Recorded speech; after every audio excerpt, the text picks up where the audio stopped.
A lot of us shouldn't even be surprised. It's a versus movie with two beloved characters who are essentially good guys in their own universe.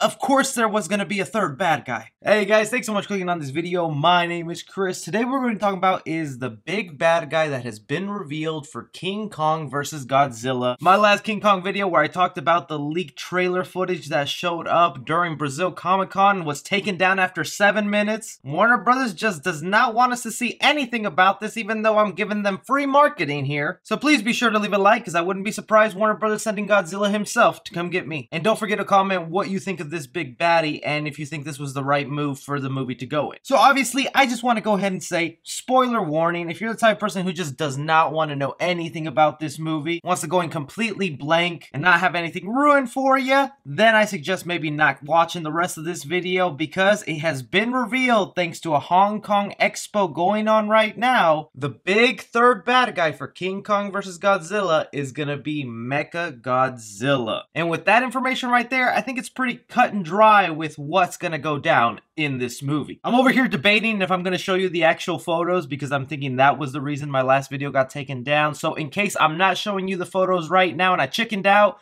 they'll be in the link in the description on my Facebook group where you can go ahead and see them. But if I am showing you these photos, this is from a toy fair going on in Hong Kong. You can clearly see right there Mechagodzilla and King Kong and Godzilla. They are looking pretty cool. This is the same thing that happened with Godzilla King of Monsters. A lot of the toy leaks came out of the big monsters that would be in that movie, and a lot of those were accurate. And being how many different versions of Mechagodzilla they decided to make, it's pretty much a given he is going to be in this movie as the big bad guy. Because if you don't know, this is how team movies usually go. Whether it's Civil War with Iron Man versus Captain America or Batman versus Superman, when you have two characters that are beloved and the side is 50-50 on who should win, the studio obviously doesn't want to piss off another half, so they introduce a third bad guy so the good guys can team up and defeat this one bad guy and then becoming mates by the end, and I don't know, forming their Godzilla vs. King Kong Avengers in the future. So after the events of Godzilla King of Monsters, obviously the US or another country went ahead and decided, hey,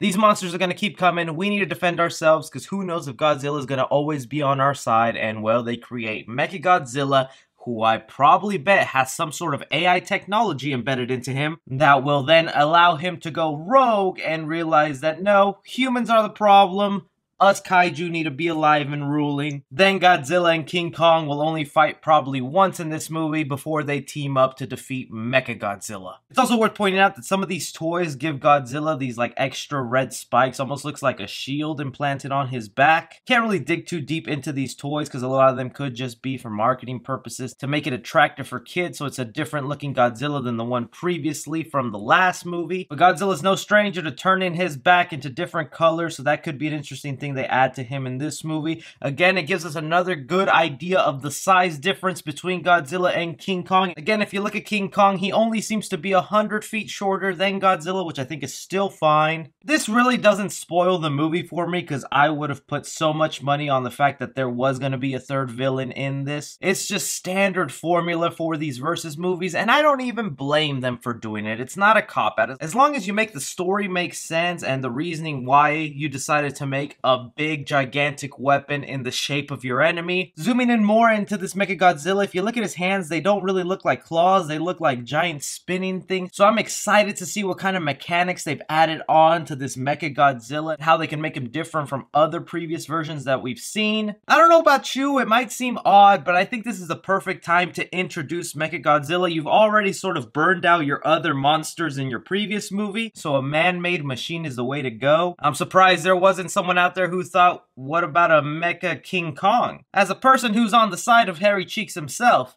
I would have liked to see me a Mecha Kong. Also curious to see if they'll implement this guy into the marketing of the movie, or if they'll try to make it a big reveal in the trailer. I have to think he will be teased throughout the trailers, because if you go in with the expectations that one of these people, either King Kong or Godzilla, is going to make it out victorious, you're going to leave a lot of people disappointed coming out of that movie of like, they chickened out, they brought in another bad guy, and King Kong, Godzilla are friends now. I don't know, that's just my thinking on it, but I want to hear from you guys, especially you bigger King Kong and Godzilla fans, because I am just a casual fan into this universe. So be sure you let me know down below. Don't forget to like and subscribe. Follow me on Twitter at 3C Film Review. As always, I'm Chris.